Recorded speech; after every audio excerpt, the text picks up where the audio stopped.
अब सारा चंदन यही छिड़क लेंगे क्या? कुछ गंगा जी के लिए भी छोड़ दीजिए पाप। जब दुआरी आई बारात तब समधिंग के लगे हरा। 5 बजे जाना है, 12 बजे से पेटी बांध के तैयार है। अब ये क्या है? भोजन है जो हर 10-10 मिनट में ठूसते रहते हैं आप। अच्छा, तो एक काम क्यों नहीं करती हो? तुम मस्त चूल्हा लाद लो और मैं सिलेंडर लाद लेता हूँ, और आटे की कट्टी जो है तुम कंधे पे लाद लो, चावल का कट्टा मैं बगल में दबा लेता हूँ। मस्त चलते हैं पिकनिक मनाने। व्यंजन लाद के चलेंगी वहाँ।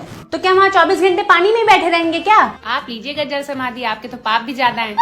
तुमको ज्यादा जरूरत है, तुम्हें तो अपने मायके वालों के भी पाप धोने होंगे ना गंगा जी में। हमारी मम्मी कहती है सफर में जाते हैं तो जरूरत का सामान लेके जाते हैं। हमारे पिताजी कहते हैं जितना कम सामान रहेगा उतना सफर आसान रहेगा। एक चड्ढी, एक गंजी, एक तौलिया में 10 सालों से गंगा नहाते आ रहा हूँ। इनको सामान ले जाने के लिए मालगाड़ी लगेगी। हो गया, चलो ला दो। एक भी सामान नहीं ला दूंगा, सारा सामान लाद के लेके जाओ। अपनी तौलिया लेके सिर्फ जाऊंगा बस।